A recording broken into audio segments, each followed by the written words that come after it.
gives you the, from your phone, when you click on the Zoom invitation link, gives you the option to join the meeting via audio or the computer or dial in. And when you click on the dial in option, it gives you, at least for me, it gave me 6 phone numbers.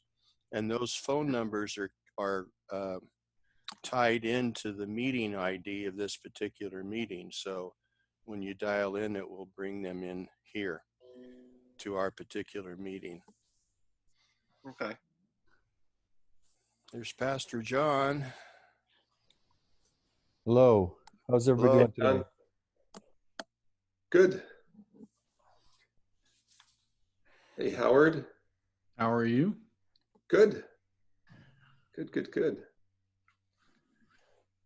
So we were just talking about Zoom. If someone does not have a computer and you wanted to Zoom with, the whole church, I guess, or just the deacons or somebody, and they didn't have a computer or they're not very tech savvy, that they can call in. Yeah. And so they can just listen in instead of watching. Yeah, most of the platforms like this are that way. They can actually accommodate that. I know I just had a meeting this morning with our staff, and we used Google Meet, and it's the same way. You can call in just audio only if you want to. Cool. Okay, Jake has joined. Hey, Jake. Hey, guys. Give me a second. I'm getting my headphones connected here.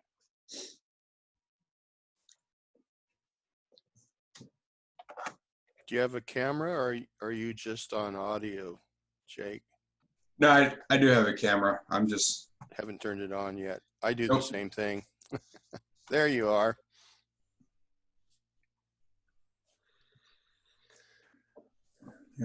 How's everybody doing today?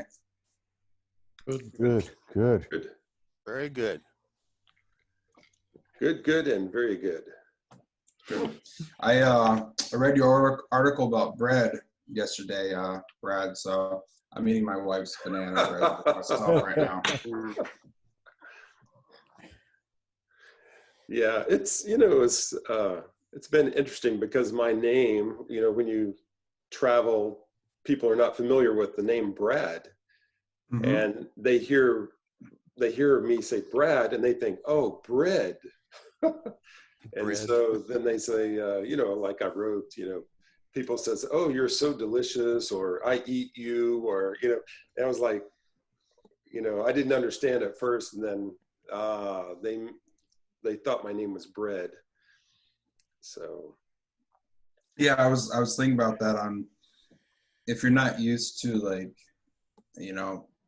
English nuances on like pronunciation, that would definitely sound a lot very similar to someone who's not used to that. Yeah. So what kind of bread are you eating? Banana bread. Ooh, that's good. Ed's coming in.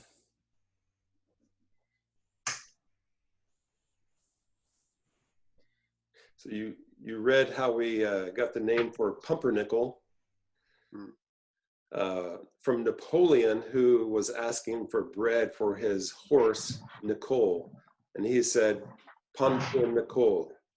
And they thought he was talking about this dark bread. And so it came up with pumpernickel.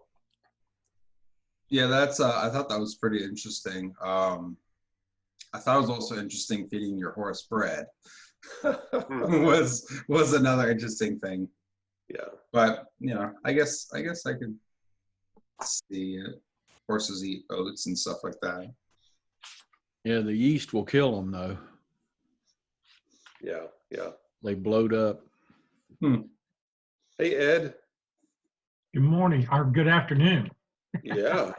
Right. It is barely. It's barely. Yeah. It feels like I've been here all day.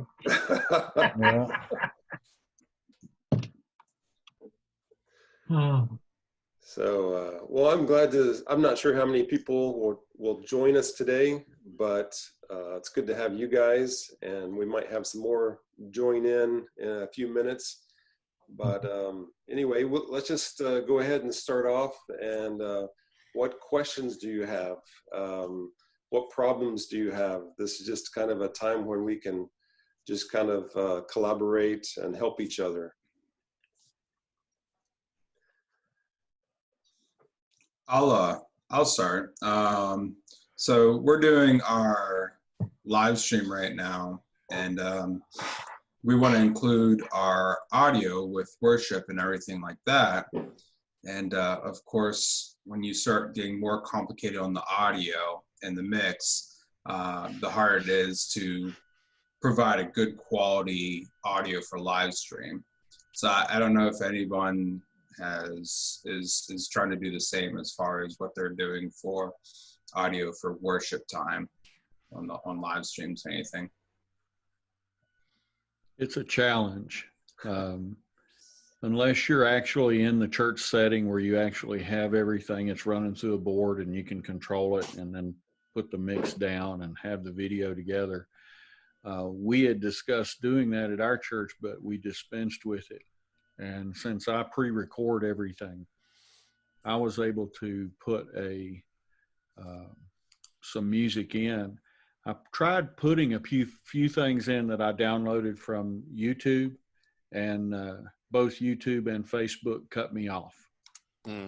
They don't like it when you arbitrarily just publish something that's already published, and they kind of shut me down. So what I did, if I can go to a screen share here, let's see, I'll go here and share. What I did was I actually went in to this program right here called Worship Tracks. It's from Worship House Media. We use Worship Tracks. Now, each of these worship tracks that are in here, I actually purchased, probably a half a dozen songs that I can rotate through. And the thing about these is they are all allowed to be used in your services. Since I started using these, I haven't had any issues at all. Facebook hasn't shut me out. None of them have. And they come with a license. Now, I have a CCLI streaming license. Do you guys all have a CCLI streaming license? Yeah. Everybody? We do. They had a good deal for the rest of the year, too. Yeah. If you don't have it, you need it. It just protects you on the back end of things. As I had said last time, it's forever on Facebook. You can watch things, but I kind of limited YouTube because YouTube is a little different. They have a lot of trolls out there that go through YouTube, and they're not necessarily trolling your personal Facebook account, but they will troll YouTube. And you can pick up a lot of nasty comments and things from YouTube. So you got to be careful about what you make available on YouTube. But each of these is pretty much, a neat thing. You can see how they are. Some of the ones that I have and the ones that I got were all congregational. In other words, they had the actual the whole congregation or choir singing. It's not just one person doing a performance. This is a single performance, but the ones that we got actually were a little different. I specifically went through and picked out ones that had the whole congregation singing. And this is a neat way. And all you need really are probably a half a dozen songs, which will cost you around $50-$60, and you have them to just reuse. I only put one song in each service because we're trying to limit the time frame. I've gotten our services and everything down to less than 50 minutes on everything, including the music, the introductions. Another resource I use is we're a part of Igniter Media. Are any of you guys using Igniter Media? No. Okay, Igniter Media, it's not cheap, but it has a lot of really cool video collections, countdowns, all kind of stuff that's in there. You can utilize a lot of different bumpers and so forth if you're putting together a video. And there's some music often associated with some of the videos that are there as well. But sound is a real issue. I'm gonna stop sharing right now. If you're just using, how many of you are using just an iPhone or a tablet or something like that to record your services? Okay, they are really good, depending on the quality of the microphones that you have on your device. But sometimes it's advantageous to get a plug-in microphone, because one of the things that we noted was that sound is often more important than the picture. Mhm. Sound is much more important. As you can see, I use a professional microphone when I do all of mine. I've just got it right here in front of me. I use a Marantz Professional. If I'm using the iPhone or the iPad, I actually have another microphone that I can plug into it that actually gives me a much fuller, a much better sound. So it's worth the investment. Anywhere of $30 to $130, you can get a really nice microphone that will plug into your iPhone or your Android phone or your tablet, whatever you're using, and it does make a difference. Makes a significant difference. There is a short video that I just sent it to Jake, but I'll send it to everyone. It's over in the chat there. If you don't click on it now, but click on it later, and it's like 8 minutes long, and it's a guy who knows a lot about sound and computers and technology and social media. Anyway, he just shows 4 of their musicians. They recorded at home, and then they put it together, and it turned out really well. I'm not sure of all the details of how to do that, but I mean, it sounds really good. And it's kind of like a Zoom, except there's 4 of them. Yes, I've seen that done. As a matter of fact, you can use Zoom to do that. There are some other programs that utilize that, and you can do it. But there again, it depends on the quality of the sound that you have. Don, what questions do you have? Well, we're not pushing very many technological envelopes right now. As I said, a lot of our church, the geographical area, the internet is not good enough to stream for a lot of our folks. Mm-hmm. So we're doing, I pre-record a YouTube sermon. My music minister pre-records from his home. He and his son lead some songs. We put those on the website, and then I put the link on Facebook, and I do a call out with our call out system to tell people it's there. And it's got a worship guide that tells them when to do what. A lot, and so we're getting pretty good response with that.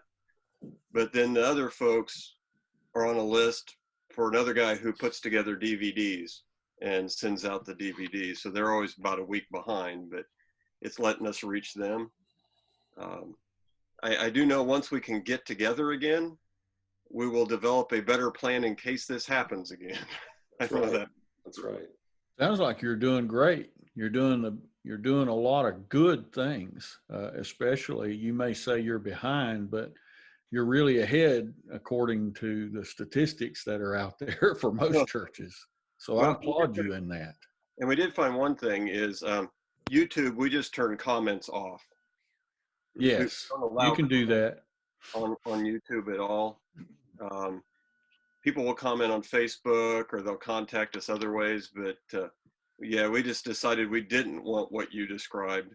to happen. Yes. We didn't open up Facebook. Hmm. I mean, YouTube. We didn't have to open up YouTube. One option, one direction we went, it was told they wanted to be able to talk to each other.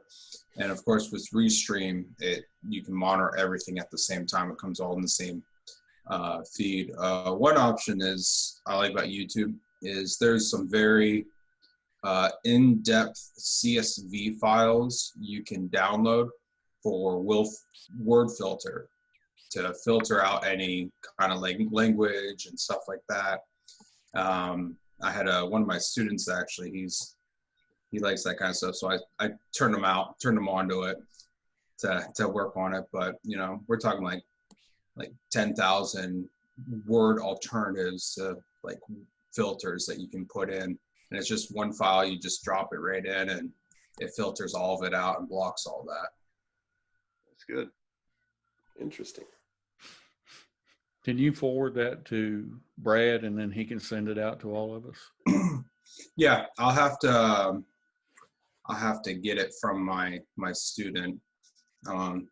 He likes social media and stuff, so I gave him my access. I trust him enough. I gave him my access to the whole system, and I said, hey, this is what I want. I want filters, and you might need to get a CSV file. So he went and did it. So I'll get that to him from him. And I'll share Okay. that with you guys. Good.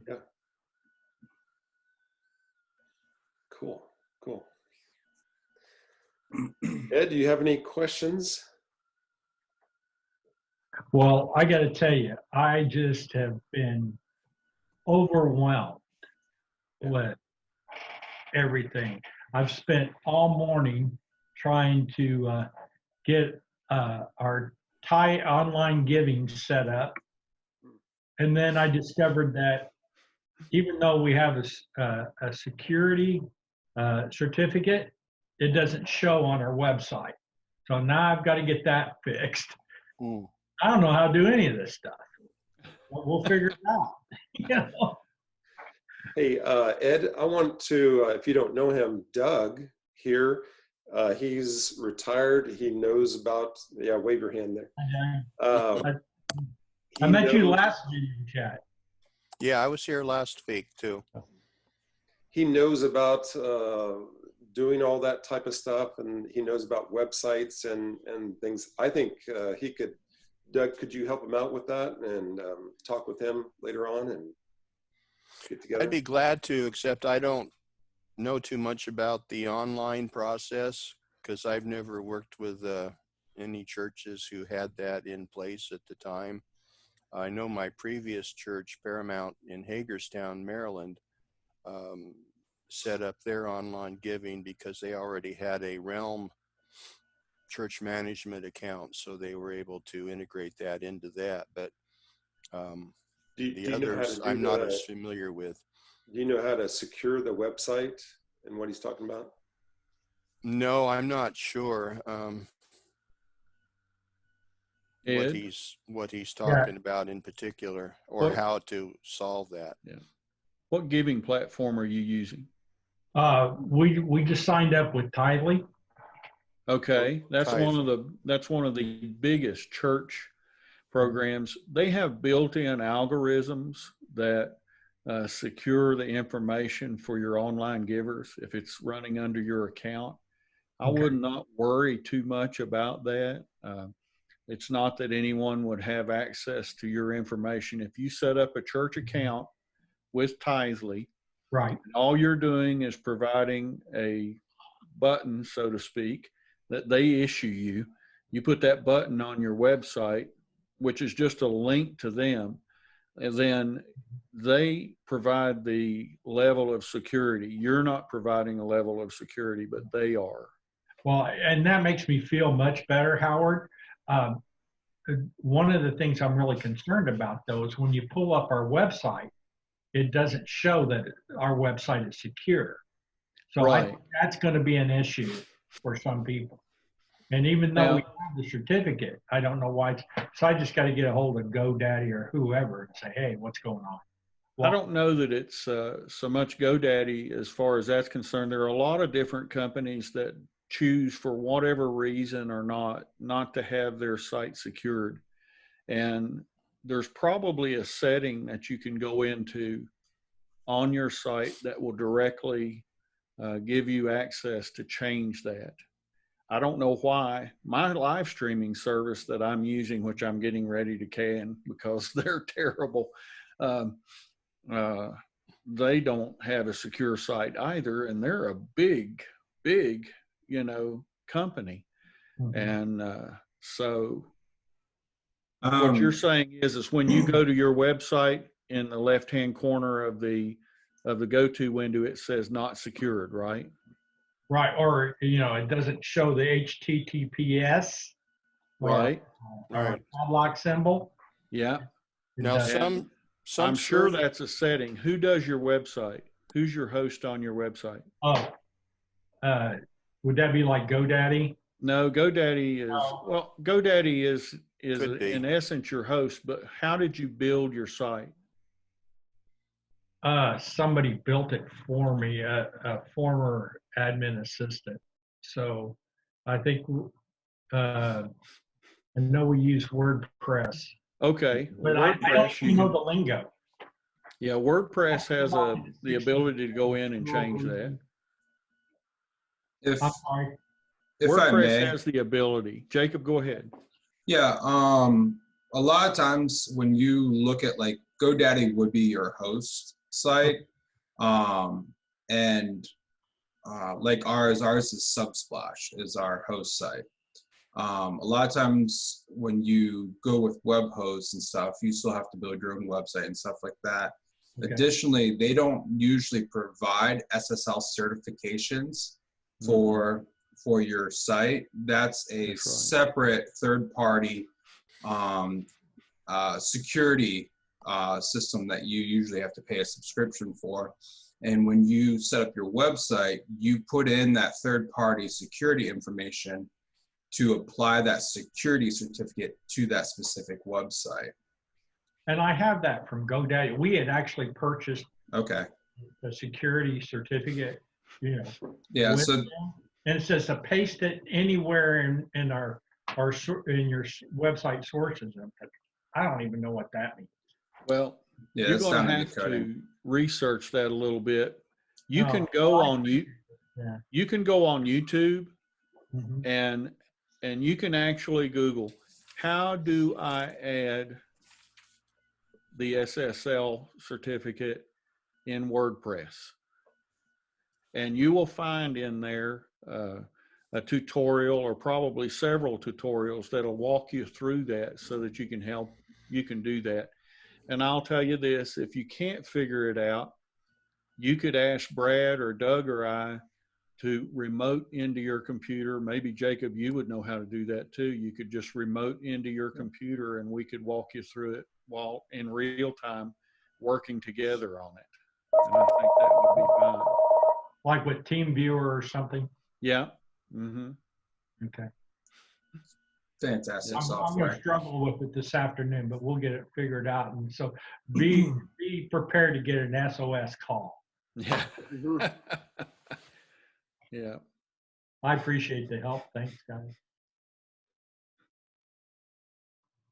Brad, you've got your microphone muted. Okay. You were talking, but no one was home. Just see his So- mouth move. Ed, I'm sending a link in the chat. If you click on that, it's WordPress's website, and they talk about plugins and how to do SSL. Thank you. Yeah.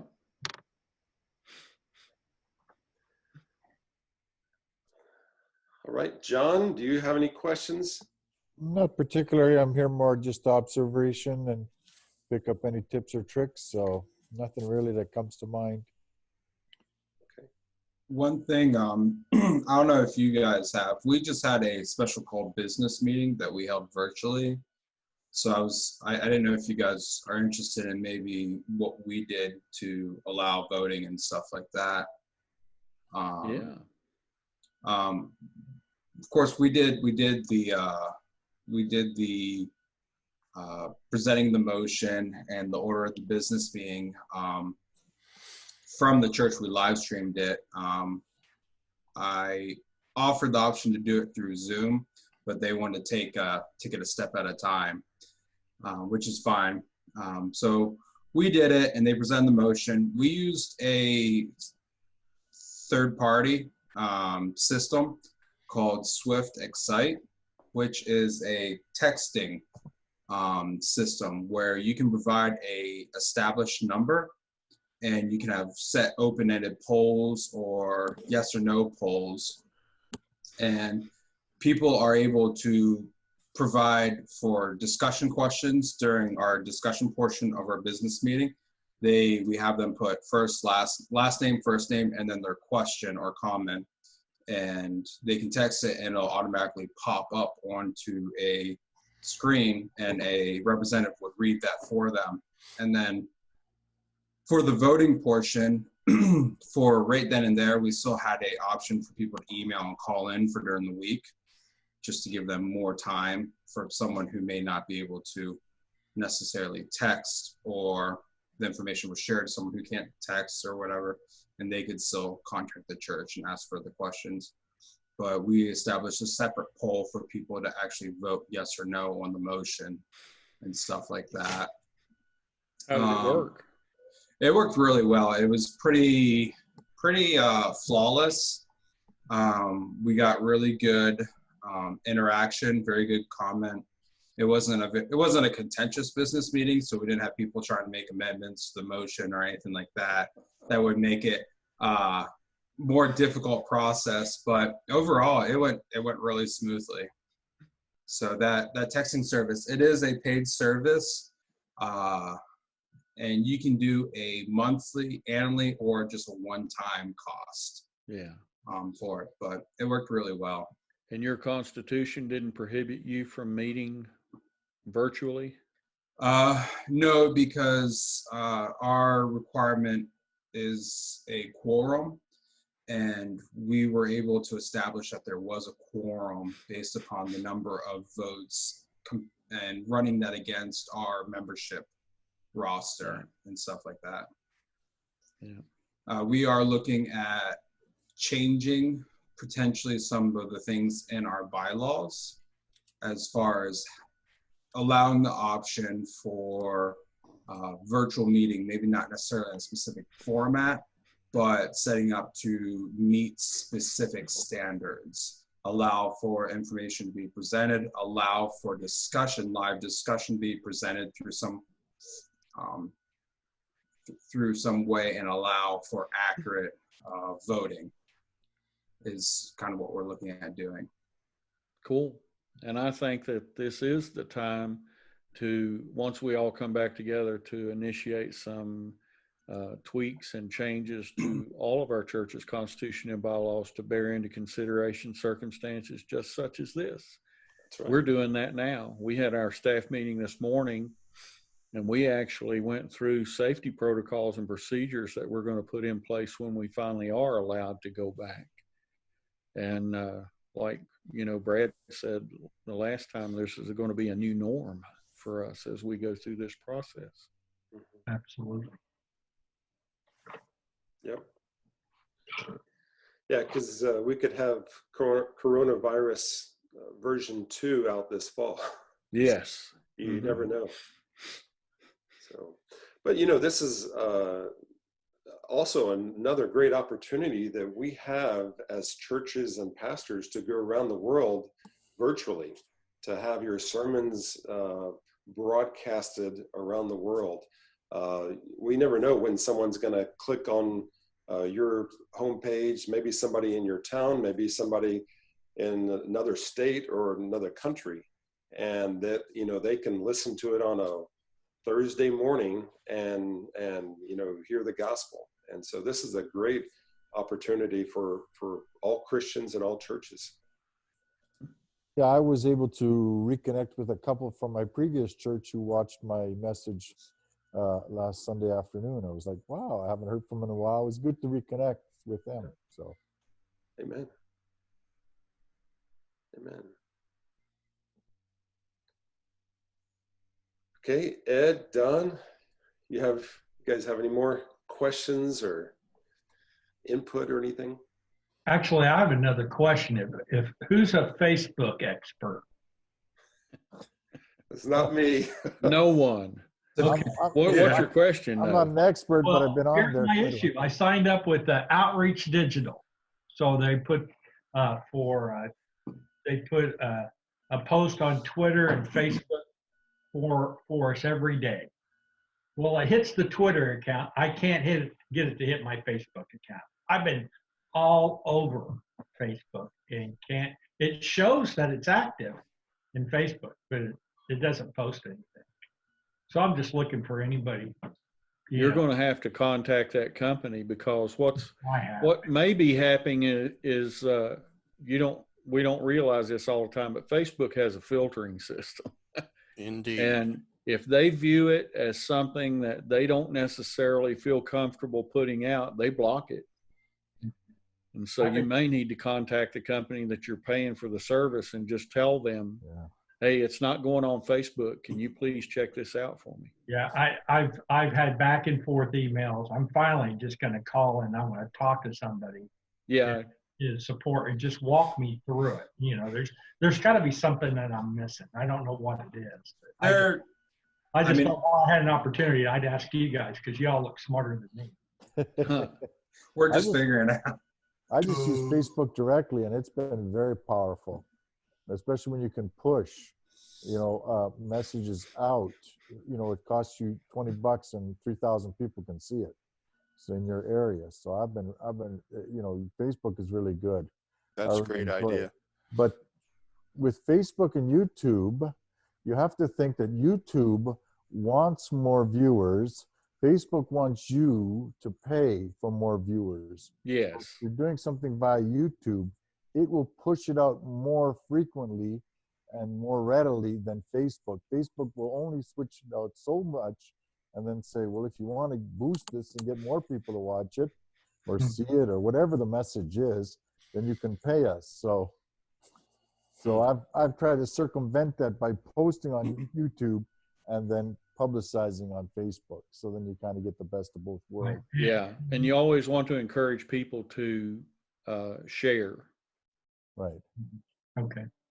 Yeah, we've created a YouTube channel as well and post our videos. We'll record it on Facebook Live, then I convert that to YouTube, and I log the YouTube link on our website. That way people can click on our website, and after a few minutes, it doesn't say, oh, now you have to log into Facebook, because they won't do it. I won't do it. It's just an inconvenience. So this is much better. But I appreciate those thoughts, John. Hey, Ed. Yes. Is it under your name or under the church's? Church. And what's the church's name? Carlisle Baptist Church, PA. Is that an account, or is that a what's it called? A page? Yeah, it's just a page you manage. Yeah, it's a page. It has, because it has to be tied to an individual. Yeah. All right, I'm looking at it now. And you say they're supposed to put a post every day. Right.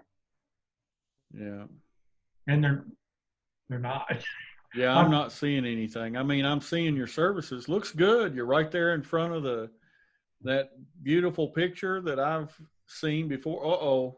Now you have one where you're wearing your masks. Okay. Oh yeah, that comes off. That was just. So I'm not seeing the posts either. So I don't know what to tell you about that. Yeah, I don't know. As far as integration, it shows that it's active, but it's just not showing up. So there has to be something, and I'll get on the phone with them and I'll have to walk me through it. But a lot of what we've done is, just listen to people like you talk about, making sure the camera's at a certain position and those type of things. Yeah, one thing I might try, you might have done this already, is disconnect the Facebook and delete the settings you have in that service to your Facebook and reinitialize it and really pay a close look at the permissions and what the default posting is, whether it's public or private or whatnot. That could be playing a maybe effect, I guess. Right, yeah, Yes. all the defaults are, it says public, but as Okay. far as permissions and things, I've tried to go and make sure there's no ad blockers blocking it, but, you know. Yeah, Facebook is, there's a lot of different layers in Facebook's controls, especially when you get to a page settings. Anyway, I didn't know, and you know, I know the issues that I'm having right now. And I just thought I'd throw it out there. If somebody has, you know, here, they, you know, hold this finger up in the air and count to 6, and it's all done. I'm willing to do that. Did you check the top of your page under notifications to see if there was anything there that might have been from them to give you an idea? I checked the notifications, not specifically for that, and I haven't seen anything out of the ordinary except for, you know, you had this many likes and this many views. Right. What's the third-party system that you're using? It's Outreach Digital. Outreach Digital. Yeah, I'm not familiar with them. Sometimes what Done before, you know, for banners and things and postcards and, you know, door knockers, things like that. Sometimes what I like to do is I'll just Google outreach, like for this situation, just typing in Google Outreach Digital not posting on Facebook, and there might be a forum or something like that. This might be a little more specific enough that they might not have something, but Yeah, this is called Outreach Social, right? Yeah, I think the company's Outreach Digital, but they may use Outreach Social because again, it hits our Twitter account and it's supposed to be. Right. It's $9.95 or $9.50 a month. Yeah. They've I'm in got a special 2 deal on it. If I can't get this resolved, it's not going to be $9.50 a month. You know, I do things like this because it makes it easier on me. Yes. If it, And it's communicating every day. And that is a challenge. I mean, Brad can tell you, I send out a daily prayer guide and devotional, and it's a lot of work. It is a lot of work, you know, doing that on a daily basis. it wears me out checking Facebook every day. You got too many friends, Ed. Yeah.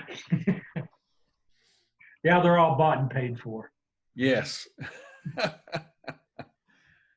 You know, this whole situation is bringing up, you know, just the need for pastors and churches to get up, you know, raise their game technology wise. And I bet there are youth in most churches that, you know, love to be on Facebook, and they know, in fact, when I have a question about it, I ask my daughters and they, you know, love Instagram and all that type of stuff. And they know how to get around and how to do the settings and how to just do all that. So, you know, if you have anybody that you know that's, you know, 15 to 25, you know, they might know a lot. And even when my daughters don't know, they just, Dad, all you have to do is Google this, you know, and they, Yeah. they find it for you. So What's funny about them though is they don't show. It's hard to get them to slow down enough to get us to understand what it was they just did. Yeah. And I think they're already Jacob, you moving probably can keep up with them. Yeah. I'm learning that, like, I'm very heavily trained. I went to Votech for electronics engineering. I was in the Navy for aviation electronics technician, working on helicopters. But even now, things are outpacing even me. that's just the reality. It's so fast paced. There's always something new coming out. It's outpacing me. I don't have time to keep up with everything. And that's like, my one student wants to do a Discord channel, and I'm like, I've heard it. I know my students use it, but I've never even looked at it. And so he went ahead and set up for me. And I mean, What's it's one that? A Discord channel? Discord. Discord is like a kind of like gamer social media, kind of like just chat channel for people to Oh, okay. talk to. You can set bots in it to regularly announce like, hey, don't forget we have youth group in like 5 minutes or something like that. And a lot of the youth, especially like middle schoolers and younger high schoolers, use it. We're mostly setting it up because we're going to do like this is a younger person, unless you like doing this, but we're going to set up a Minecraft realm where all the youth students can play. Oh, okay. So one of the fun things we're doing, because a lot of kids are stuck at home, so looking for ways students can connect to each other. And so we're looking at just doing a Minecraft realm where all the youth students that play it can get on and do stuff. And That's different. so, yeah. Our youth are using Instagram. I know Brad said last time, certain age groups, they like to use certain products. Yeah. So we just started putting our messages on Instagram this past week. So Yep. very Yeah, different. And what the youth of the church introduced me to is TikTok. Yeah. So I've been doing TikToks every day. And when some of the kids in my church that introduced me to it said, Pastor John, there's kids in my class that watch your TikToks. I thought I could never reach these kids in a million years, and here I am reaching it. And I want to give you a testimony about TikTok. My wife and I took a vacation before this all broke out in Washington, D.C. And on the Washington Monument, I saw 4 girls doing a TikTok. So I yelled out to them. I says, "You doing a TikTok? Let's do a TikTok together." They said, "Come on up." And we did this dance together. I said, "This is me. I'm Pastor John Burr. Be friends." We linked together right in front of the Washington Monument. They went back and checked my site where I have witnessing. I have different devotions, different things on TikTok. Now, if I would have approached them that day and said, "I want to witness to you," they would have ran off. But here, they were able to hear the message, and I was able to interact with them. And I thought, wow, you got to go where people are. Amen. Amen. Great testimony. Excellent. I regularly meet with a group of youth pastors in the area. And one thing we were talking about how this whole virus, everything going virtual, it's really forced us to be on, especially the younger generation, their turf, and learning how to function on their turf. And it's definitely challenging, but it has really amazing opportunities that we never would have thought possible. So that is an awesome testimony. Yeah. All right. Any other questions? Don, Ed, anybody? Oh, I have a question, but it's not technical. I might have the answer then. when we get back together,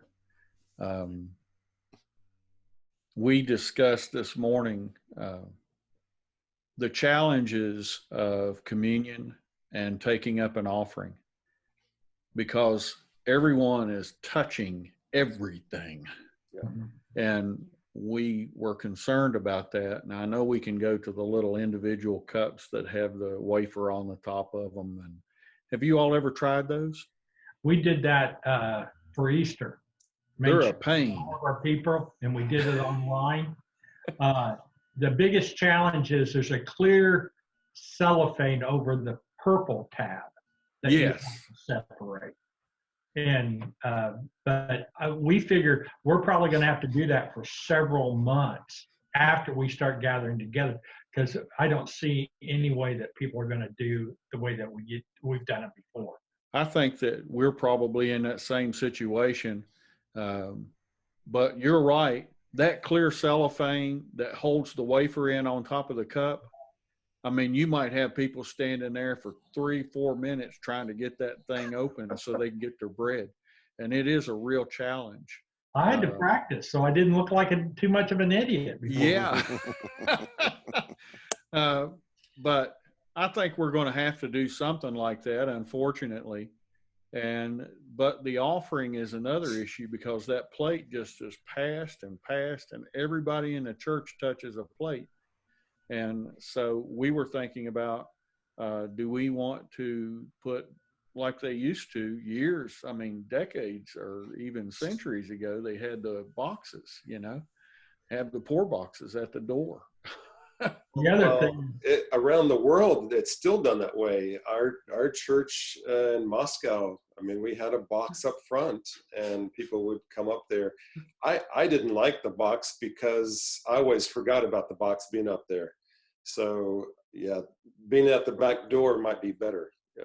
We're really going to push online giving, mhm. which has been very, very positive.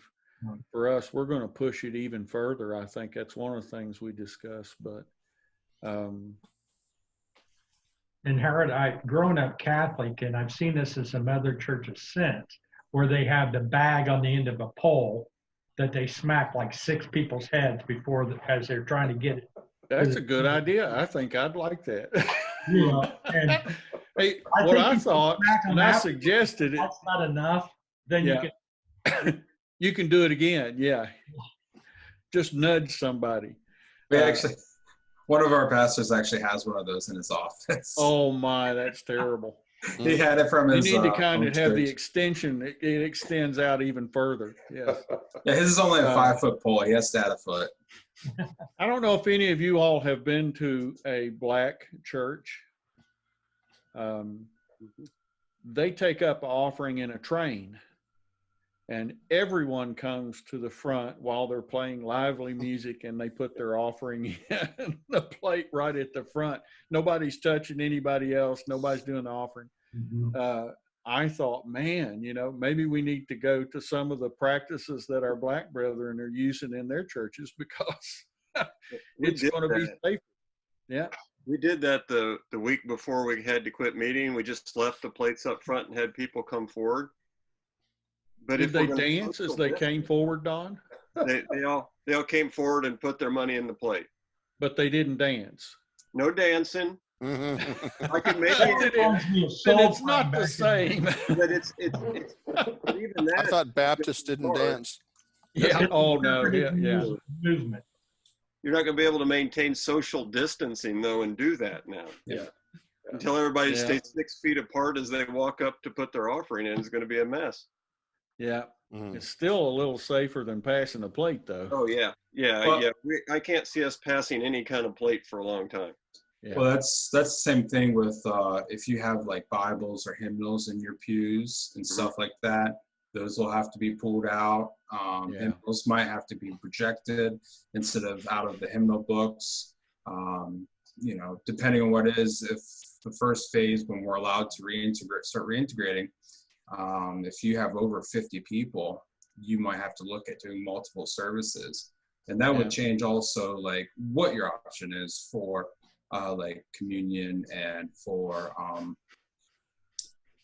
offering. Like if you have a retiring offering where as people walk out the door, you have an usher holding a plate there by the door and stuff like that. Yeah.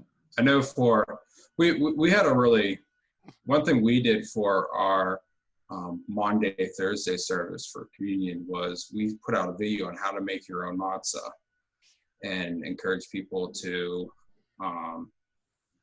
make their own matzah and stuff like that. So maybe you could do that where if people want to participate, maybe someone will be willing to make matzah and they can pick it up on the door and when they come in and keep it with them already kind of like packaged.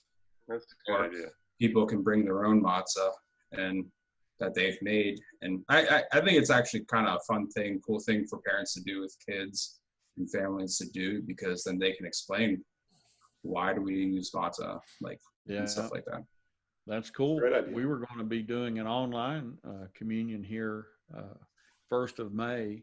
And I was going to tell people, just get a cracker and whatever drink you have available there. But some people would be like me and we'd get peanut butter crackers, Right. communion, which is not quite the same. It's not kosher, as they say. I want to hear the explanation of how the peanut butter represents the Holy Spirit. Oh, I don't know. It's three. You know, you have 1, 2, and 3. So you have the Father, There the you go. Son, and the Holy Spirit, right? Wow. That's stretching it. But I'd be interested sometime, you know, to hear what you guys do and how it works, you know, those type of things. It's going to be a challenge. It'd be hard. We are also looking at how to do real-time sterilization of the facility. We have a gentleman in our church who's a professional cleaner. You know, he cleans facilities and buildings, and they do sterilization. And so I'm getting with him and asking what are the products that we could have, you know, that we could do a real-time sterilization, like after everybody's there to just go through and sterilize the whole building. So we're going to have to look at that too. Yeah, I was looking at the chemical. They use it in a lot of like medical facilities, but it's I think like some kind of like silver based like spray on. It kills pretty much everything, and it dries on its own. It like pretty much instantly dries after after a couple seconds, and you can use it on many different materials. And if you get it in like a this might sound a little weird, but like a weed sprayer backpack, Yes. and just pour it in there, you can walk through the whole sanctuary and just spray down pews, is what I was thinking of. Yeah, and the carpet and everything. Yep. Yeah. And that, I've heard of that silver stuff. It actually gets in the air too and can actually, you know, deal with any viruses that might be lingering in the air too. Yeah, kills fungus, bacteria, viruses. It's pretty cool stuff. Yeah. You guys ever wonder what they spray into the shoes when you return them after you're done bowling with the rentals? Alcohol. Is I it smelled alcohol? it. Is it? I smelled it. It was alcohol. I've always wondered. I'm like, is that Yeah. stuff or is it something Yeah, else? it's vodka in the can. Just don't sip. And Brad, you would know vodka kills everything, right? Yes, it does. Yes, it does.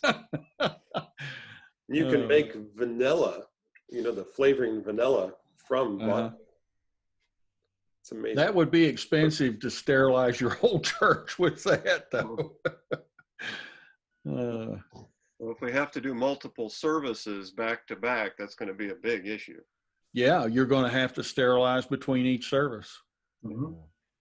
Yeah, I don't know. I think the way human nature is, give us 2 weeks back and nobody's going to care anymore, and they're just going to go back the way everything was. That's why it depends on us as leaders to make sure that things are properly cleaned. And if you do go to multiple services, like Jacob said, you're going to have to allow enough time between the two services so that there's adequate space for people to move in and move out, and then for you to re-sanitize or clean. If do nothing else, wipe down the top rails on the pews, you know, or on the chairs. And the door handles. And door handles, that's right. don't forget the water fountains. I think about the water fountains. Someone taking a sip, splashing.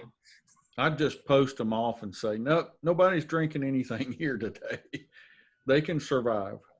Just put vodka in the water fountain. No. Mm-hmm. Probably can't rope off the restrooms though.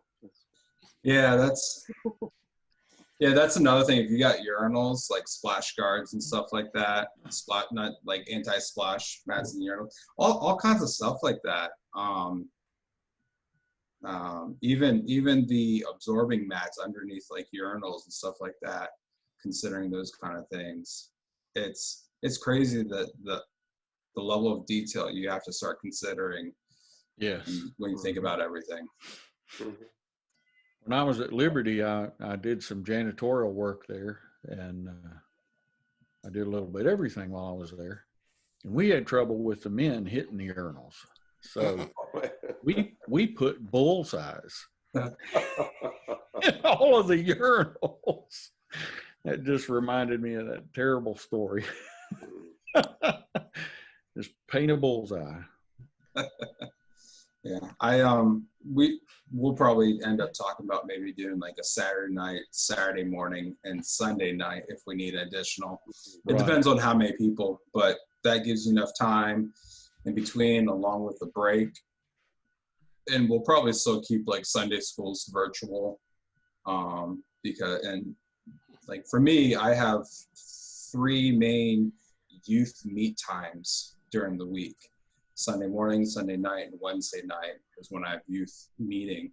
I'll even have to eventually limit it to like once a week down the youth room.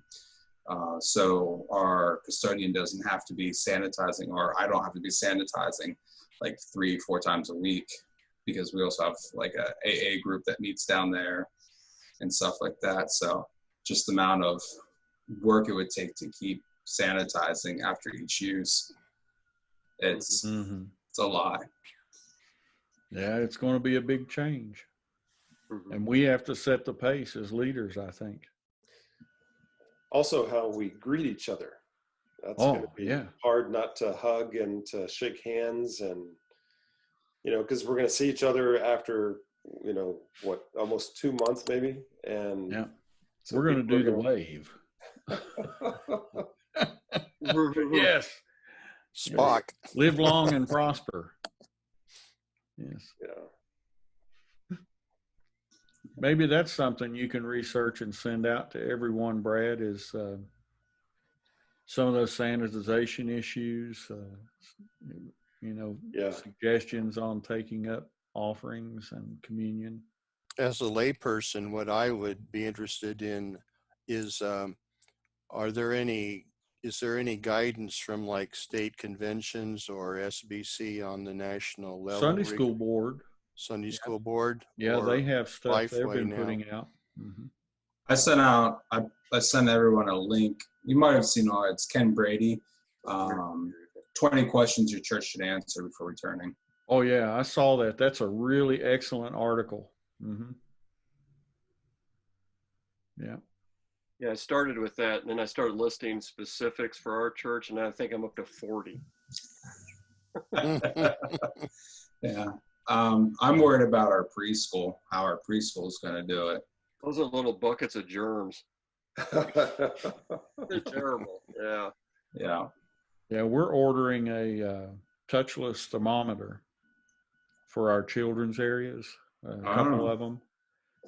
If a kid's coming in, we're just going to do it, And we made a decision today. I talked with our children's ministry director that we're actually going to order child-size masks and try to make it a fun thing, that they can decorate their mask and then they'll know to wear it every week when they come in and so forth. Yeah. It's a new world. Yes, it is. I think we'll have a pretty big challenge too, because I don't know about you, but I'm kind of split congregationally between those who are going to be worried about what we do when we come back, and those who think the whole thing's nuts and wonder why we're not already sitting together anyway. Yeah, that's true. That's true. You see that in different churches, I know 2 pastors just off the top of my head. I don't know where they are now, but when it first broke out, said, we're still going to meet. We're still going to get together. And they didn't care at all. So, and then you get people that are just, going to be hiding in their house forever. Yeah, that pastor in Richmond did that and defied the law and started meeting. And then a month later, he was dead with the coronavirus. Yeah. There's actually a church in Dillsburg. I think they're still meeting in person, sitting beside each other and everything. They've been meeting this whole time. Oh, well. Yeah. I know of 2 churches right now. I'm sure they're still meeting. I mean, they were very defiant to begin with. I can't see anything changing their thought pattern. Yeah. Here's the sad thing in the state of Pennsylvania. If someone did come down, your church could come under fire. Mhm. But in the state of Pennsylvania, the Commonwealth kind of frowns on people suing churches, but they don't care if you sue the pastor. Mhm. And a lot of pastors could fall under fire for doing something like that. There's a thin line between faith and foolishness. That's true. I think Doug wrote and said that the governor just came out with a new order, stay-at-home order. Can you update us?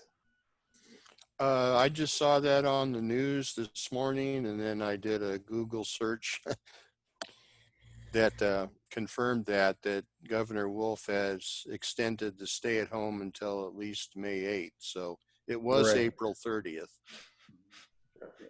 What he said during his conference yesterday that caught my ear, though, was they're slowly rolling out businesses based on statistics and areas and what type of business.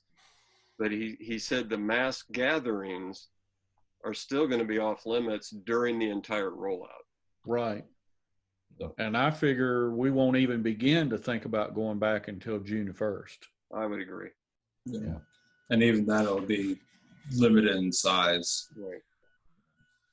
I've had I was just drafting a letter to my parents of youth and stuff. We were supposed to have a graduate luncheon in May 17th, and our summer camp in June, and all that's kind of it's gone. So I have to write an email explaining, like, we're looking at it. Here's some of the things that we have to keep in mind while making decisions, and we're making adjustments accordingly and stuff like that. Mm-hmm. I told ladies to plan a vacation Bible school. We just don't know when we'll actually have one. Yeah. Worst case scenario, you have the curriculum for next year. Exactly. Well, any other tech questions for you guys? I guess I want to go back to the thing. Is anyone doing a setup where they are using OBS and a camera and mixing from a board for live stream? No, I'm I using OBS. I don't need a board because it's just me. Yeah. But you can do that. And one of the things, when you guys go back to live streaming directly from your church, one of the things you need to be aware of, and we learned this the hard way, is that the mix that you have in the room is not the mix that people hear online. It is totally different. And one of the things that we had to do was we had to run a separate mixer just for what went online. Now, we do that with digital mixers. We use Behringers. They make a number of digital mixers, and some of them are very reasonable. You can get a 16, 18 channel Behringer digital mixer for, less than $400. It's worth it for the investment. Now, we have a 32 channel in the house, and we have a 32 channel for our online. I don't recommend that you necessarily have to go that route because we've got almost $4,000 tied up in two mixers.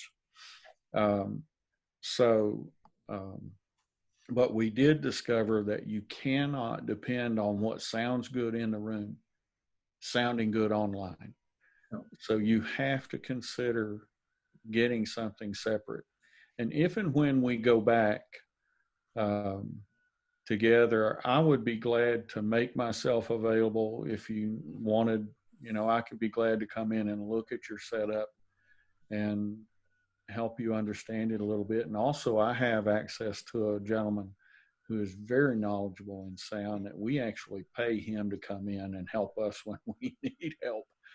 I'm old school. I'm analog. I understand it completely, but this digital stuff is totally different. And I'm still in the learning curve on it, but I do know these Behringer mixers, and we utilize them. I've got one, two, three. I've got 3 of those Behringer mixers that we utilize. Yeah, we what we're doing right now, because they want to keep still the worship band. Like, they've shrunk the worship band, and they mix it, including organ, which is a non-direct line in. Organ has its own speakers for the house, so that's added a little technical thing. But we have a 32 channel PreSonus, and what we ended up doing is we are sending those inputs along with a room microphone into an auxiliary output, and we digitally control it through a just that aux4 through a iPad tablet with software that works. So if you guys do that, some boards allow that digital control out of an aux channel, and it essentially becomes a separate control board through that. Thing we're falling into right now is preserving audio strength, like volume, because we're running from a 1/4 inch mono to a 9mm over 25 feet into a capture device and then into the laptop. And so I just had to order a new laptop, older one that has a FireWire adapter built into it, so we can run directly from an 800 FireWire to a 400 to kind of preserve that audio as far as it goes. But it's a huge learning curve. It's been like my frustration. Yeah, it's hard to get the sound right. We're still struggling with it not because we don't have the technology to handle it, but our volunteers that actually do the live stream, some of them, bless their hearts, they have no ear whatsoever. That's why they're not in the choir. But Jacob, what kind of organ do you have? I don't know. It's an old one. Is it an Allen? I'd have to ask. We have it. It's an older electric organ, pretty big one actually. And it's probably an Allen or a Rogers. If you'll look on the Allen underneath the key bed, it's an Allen. If you'll look underneath the key bed or at the lower section on the back, you will see a 1/4 inch jack out. And you can actually run that through your board. Okay. Well, one thing I was thinking of, we have it where some of the, I forget what they're called. It's something that adds effect to the sound, that they're running they hardwired a old keyboard to it to expand some of the sound options on the organ. I forget what those are called, but I'm thinking maybe through that keyboard I can get a signal out from it, is what I was thinking. But yeah, that means I have to climb up and to the attic and run wires. It gets hot up there. Yeah, we did away with all of that. All of ours is digital. We run everything through a Cat6 cable. Yeah. Everything's through Cat6. So a lot better signal preservation. Yeah. I'll have to keep that in mind. Yeah, that's one thing we haven't gotten to. I think I shared with you guys when I started about 3.5 years ago. I realized like how difficult a place we were. Had a dysfunctional website that we couldn't really manage ourselves, nor had the skill to manage ourselves. Antiquated phones that like I had to actually climb up into the ceiling and find a extra line and run it to my office so I could have a phone in my office. And I hooked it up and I started using it, and everything was a faint echo, like a distant echo. It sounded like. So I'm like, hey, the phone system's kind of antiquated and old. We should look at doing that. So we did so much. We revamped our entire network. We ran, me and volunteers, we ran over 6,000 feet of cabling for our new network system. And, but yeah, it's a curve, but you know, for anyone here, like I'm always happy to assist and give recommendations and whatever I can do with the time I have with anyone who's looking at that, whether it's I've learned networking, phone systems, website, apps, email systems. I'm happy. Right now I'm learning live streaming. So let me ask a question to John, Ed, and Don. How do you record your sermons right now? Is it just through a phone? Yeah, I do it through a phone, my wife's phone. It's just in our dining room, actually. It was the best room for lighting and acoustics. So I just Okay. have a makeshift podium on the dining room table. I preach through my message, and then my wife uploads it, uses Filmora to edit anything out, and she usually just lets it go the whole time.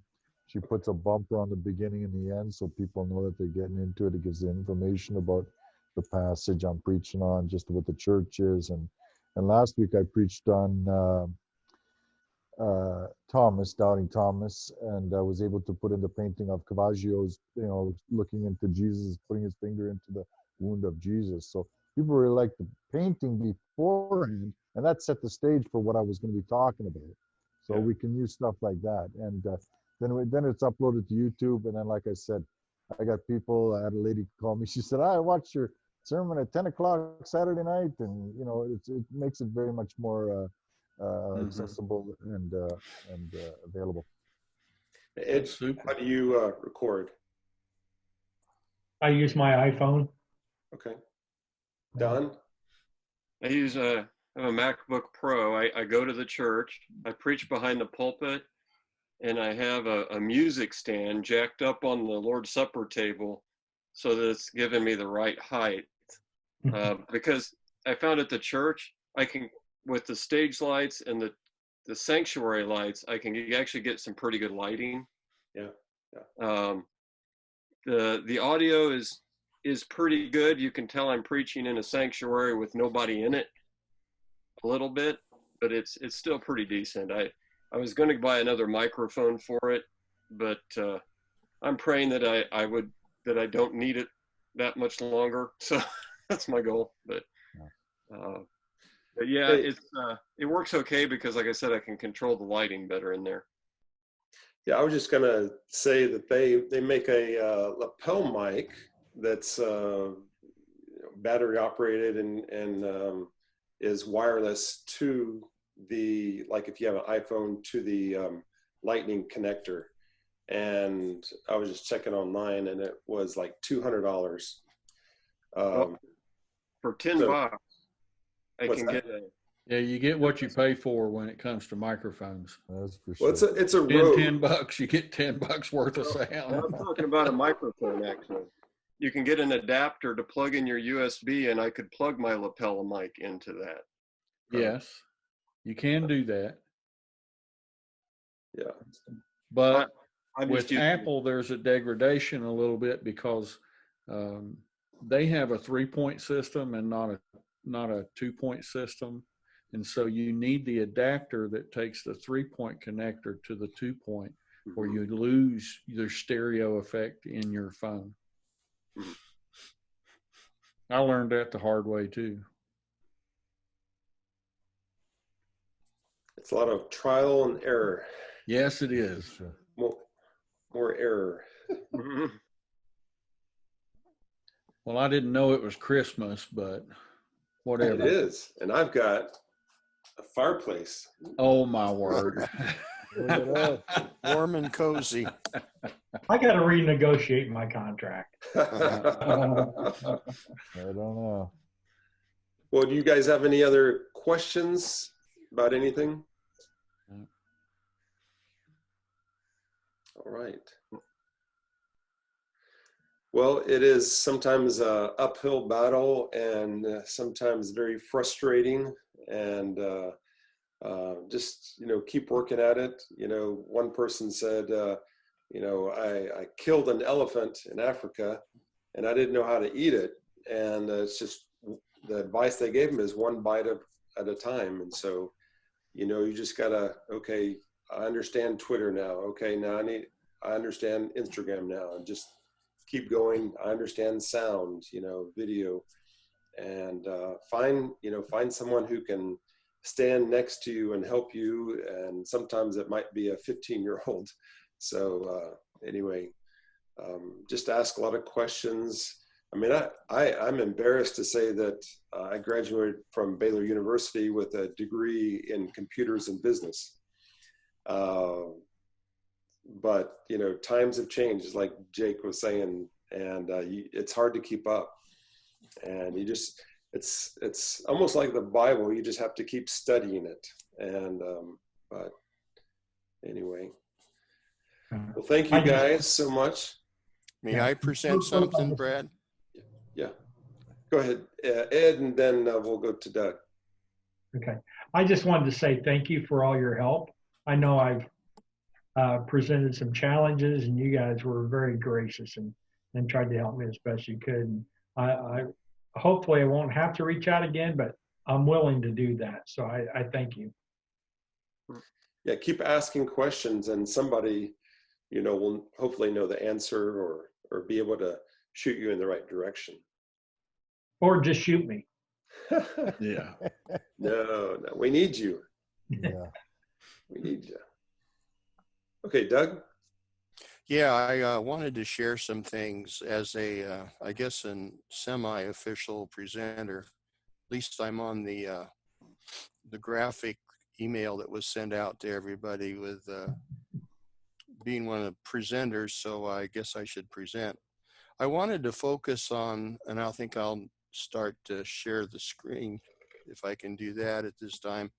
I wanted to focus on using sbc.net as a resource for getting our church information out to the people.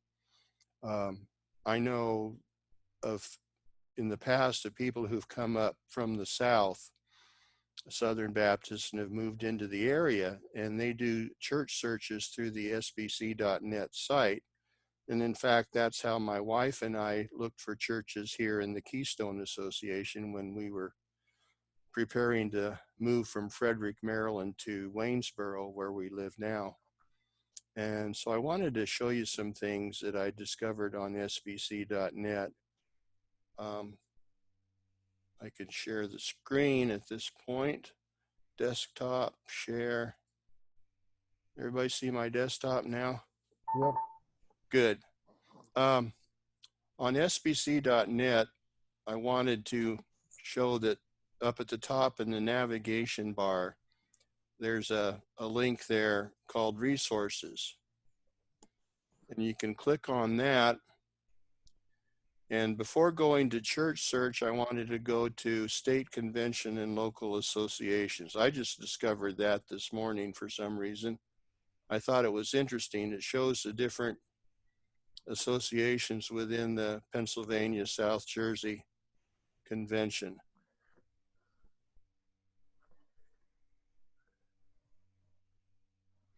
And you can see where I guess there's 7 listed here. I guess that's up to date. I don't know. But one thing I wanted to bring out from this, if you can see this, you can see the map of Pennsylvania, right? Yep. Okay, and then down below, it's got Baptist Convention of Pennsylvania. And this is, to me, the importance of keeping your church's information up to date, if you even have it registered with sbc.net. Because I'll go to the convention here. Here's the website listed. When you click on that, site can't be reached.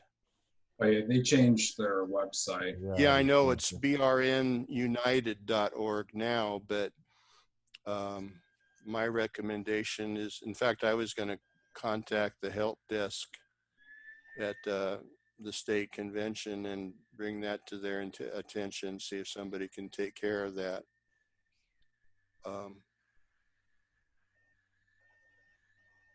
So I noticed that some churches are that way in our convention too.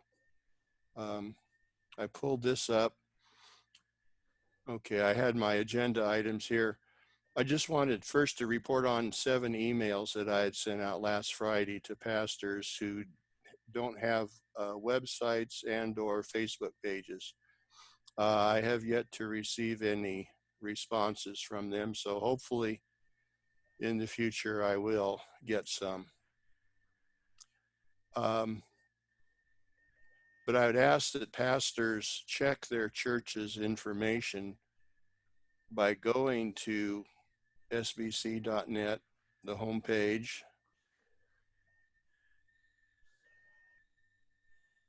and then you go back to research again, resources I mean, and then click on church search. Church update is here.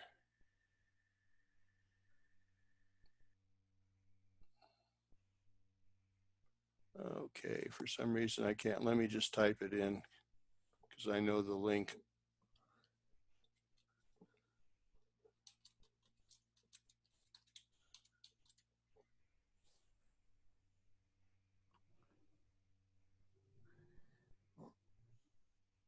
Okay, it has a record of my home address, so it's using Waynesboro as the center of the world here. And when I zoom out, or zoom out, you can see that it brings in the different churches that are located nearby. And you can click on a specific church, like I'll use my home church for an example here. And there's Central Baptist. One thing I wanted to mention while I was bringing it up is that that search seems to do about a 55 mile radius. Okay, you can see here listed Central Baptist. It's got the phone number, it's got the address, and it has the website. And of the, yeah, let me go back to my middle point here where the cursor is going. I found out that 6 Keystone churches are not listed at all on sbc.net. 12 of them have either missing or incorrect information. So my encouragement to the pastors is to check and make sure that the information for their particular church, including website, is correct. As you can see that I can go here to Central Baptist, and then it brings up the website.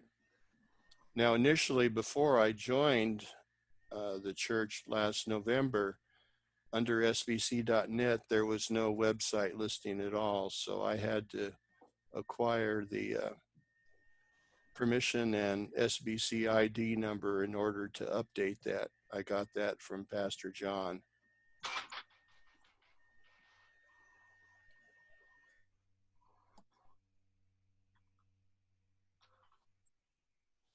So let me go out a little bit so you can get a better feel of the 50 mile radius.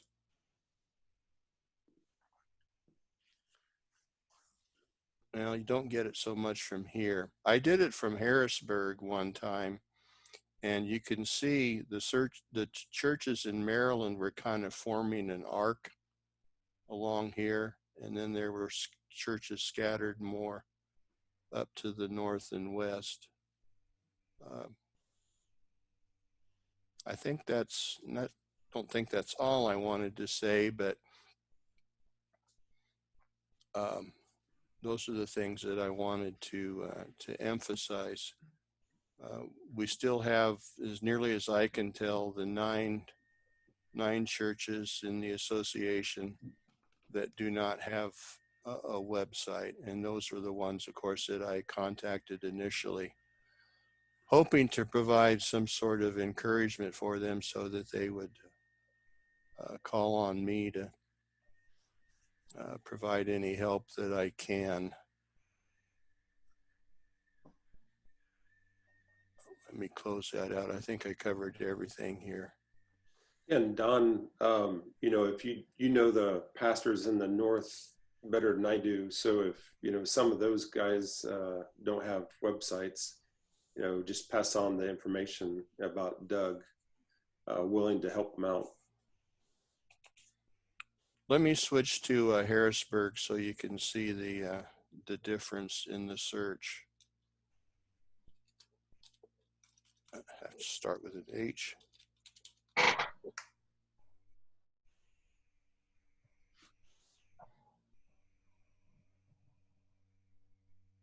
And I'll zoom out.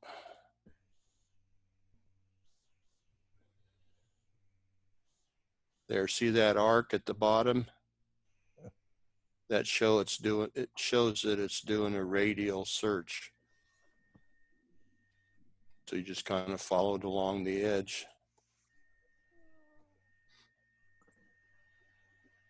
Okay. Any questions from anybody? No, I will tell you, I have reached out to the folks in the north about websites. And the response is pretty common. A lot of these guys, they work long hours at second jobs, and it's Mhm. the best they can do to get sermons ready, yet handle the tech, and so it'll have to be pretty personal, the outreach. Yeah. Yeah, and as long as we can't meet in person, It's hard. we would have to use the media of Zoom at this point, as I would see it.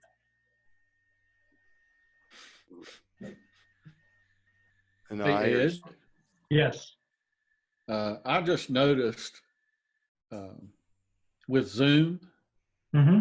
if you go up into view options, you see you are viewing Doug B's screen.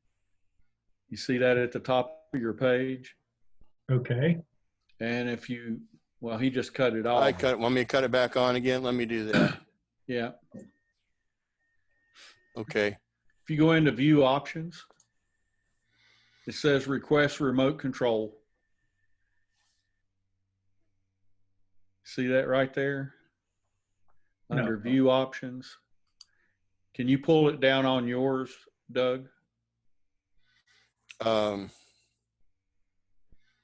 Under view options at the top of your page. You have that? Yeah. Oh, there it is. Yeah, Yeah. these things slide up. And what you want me Yeah. to do? Okay, you go view into options, that- is that on the right? No, it's right in the center of the screen. That's at the very top. Yeah. It's there at we the are. very Click on it. top. Okay. It's a pop down. Yeah. Click Yeah, on the it. pop down. Okay, I don't have any. I was, at least I don't see any. Does anybody else see any Yeah, I've view got it on mine. It says you are watching Doug B's screen. If you'll run your Yeah. cursor all the way to the top of your screen, it won't show on a phone. Yeah. I wonder if that request for remote control is for someone who's viewing his screen to request control of his screen. Yes. So Which he would won't- be perfect to help Ed with, Okay. being able to maneuver through his website to see if there are things there that could be utilized. Yeah. So you can actually use Zoom. Yeah. Oh, Yeah. I understand what you're saying. One thing I was explaining to Brad, I think last week it was that I have a Linux operating system that my computer science nerd son set up for me, and I haven't used Windows on a consistent basis for years. What I need to do in the future, coming on Zoom and see what options the Windows version has, Linux might be more limited in the things that I can do and see and whatever. And then you go to others that are utilizing the Apple products, the Macs. That's a whole different bird there. Yeah.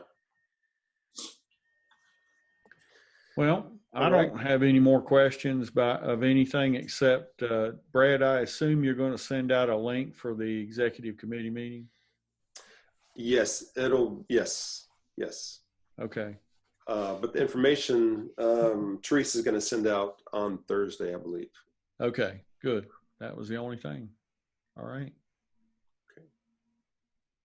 All right, guys. If you don't have any other questions, great to see you. And Yeah.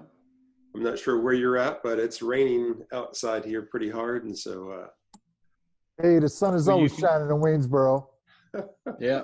You can just huddle up next to your fireplace there, Brad. that's right. Yeah. That's right. Unfortunately, it's the only fireplace I have. Yeah. But I, Jacob? yes. I'm sorry, Jake, I want to ask you, and then I'll let you talk. Yeah, go ahead. you're the only one that I don't know which church. Which are you pastoring? I'm the youth pastor at Country and Town Baptist Church. Okay, Country and Town. Okay, thank you. You guys are still looking for a pastor. Yeah, we're still in the process. I think they are on a final candidate, but this whole virus thing has kind of put it slowed things down a bit. Mm-hmm. So I'm working with the if they get to the point where they're ready to maybe introduce the candidate, I'm trying to talk to the chair of the deacons and the chair of the search committee about doing a Zoom greet and meet over a live stream. Yeah. And setting that up and stuff like that in conjunction with that Swift Excite texting service to allow people to submit questions or something like that.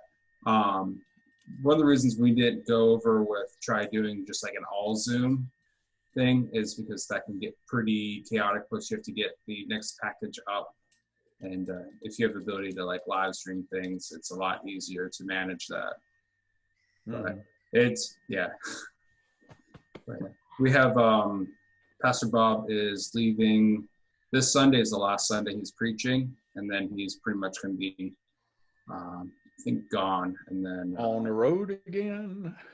Yep. On the road. Get his motor home and go. Man, he was talking about his RV last time I was in that room. Yeah. Yeah. He's a great guy. Yep.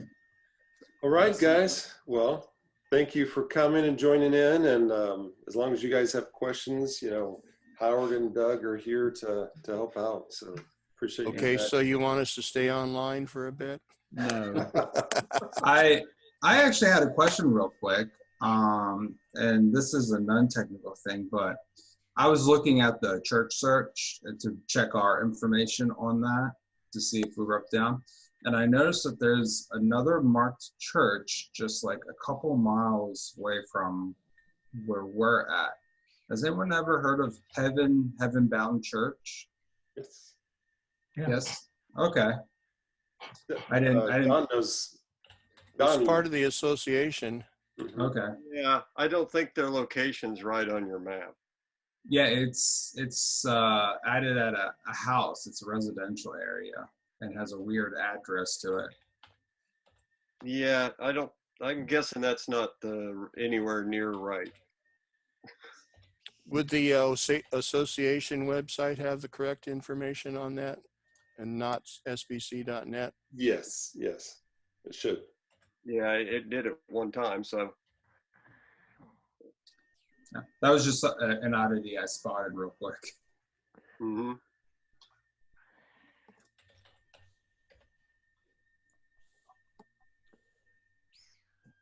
All right. Well, guys, I don't have anything else, so appreciate your help. And it's just good to have a collaborative event like this and to help out and encourage each other. And I wrote down a bunch of great ideas. And so I'm going to go check out TikTok now. Check it out. It's Inspired. actually, it's pretty cool software actually, or a program Yep. application. All right, guys. Love you guys. Appreciate it. Take care. Take Have care. a good day. All right. Bye. You too. Bye.